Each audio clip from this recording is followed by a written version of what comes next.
Good evening. Welcome to Washington. I'm Brett Baer. Winning the election may have been the easy part. President-elect Donald Trump and his Vice President-elect Mike Pence, who is also now his transition manager, went over more names today as they seek to staff some of the crucial jobs in their upcoming administration. Tonight, we know one person who is not interested, and we're hearing names both familiar and new as the delicate process continues. Chief Political Correspondent Carl Cameron is in New York tonight with the very latest. Good evening, Carl. Hi, Brett, and that wasn't all that happened today. The president-elect Donald Trump got his first full-blown presidential daily briefing. This is identical to what presidents get. It's not the shorter version that Trump and Hillary Clinton both got during the campaign. Vice President-elect Mike Pence, who replaced New Jersey Governor Chris Christie as head of the transition, returned to Trump Tower to start filling in the roster. Mr. Vice President. One of Pence's first duties as transition leader is to sign a key White House document allowing the Obama administration to share information with the Trump transition. It requires Pence's signature now that Christie's gone. Former New York Mayor Rudy Giuliani has emerged as a favorite for Secretary of State, brushing off being the Attorney General, former campaign manager Kellyanne Conway.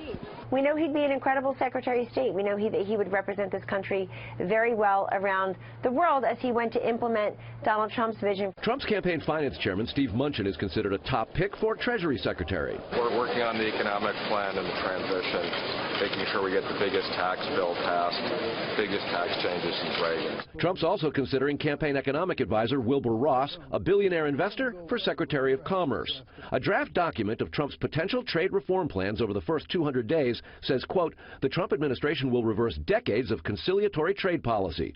New trade agreements will be negotiated that provide for the interests of U.S. workers and companies first.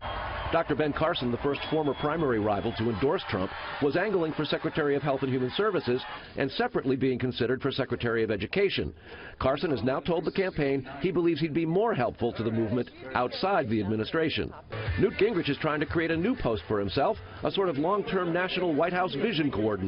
You have to have an ability to look beyond the immediate fight and figure out how does that fit the long-term goals, and that's what I really want to focus on. Incoming White House Chief of Staff Reince Priebus is defending soon-to-be senior counselor to the president, Steve Bannon, whose support for alt-right politics has drawn criticism from the left. The Steve Bannon I know is a guy that is really on the same page with a lot of the things, almost everything that I agree with as far as advising President-elect Trump. I mean, he was a force for good on the campaign. I haven't seen any of these things that people are crying out about. Alabama Senator Jeff Sessions, the first senator to endorse Trump and an ardent border security hawk, is a front-runner for defense secretary but is also being considered as attorney general. Trump's staffers, not the candidate, inquired informally if it might be possible for his children to get security clearances. It was a request for information, not an action.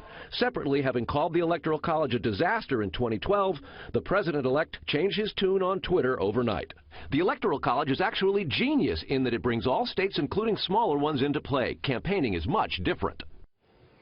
And tomorrow, Vice President-elect Mike Pence visits Washington to meet with congressional leaders and finalize all the necessary paperwork so that the Obama administration and his transition team can share information and really kick the transition off aggressively, Brett. And Carl, another former primary rival turned supporter also turned up at Trump Tower today. Texas Senator Ted Cruz made an appearance at Trump Tower, and it did turn heads. They were very bitter primary rivals. Of course, Cruz has reached out and congratulated the president already, but this was a face-to-face meeting and an opportunity, Cruz said, to, on behalf of the 27 million Texans he represents, the senator looks forward to assisting the Trump administration. Don't they all, Brett? Raise some eyebrows. We'll see what that all means. Carl, thank you.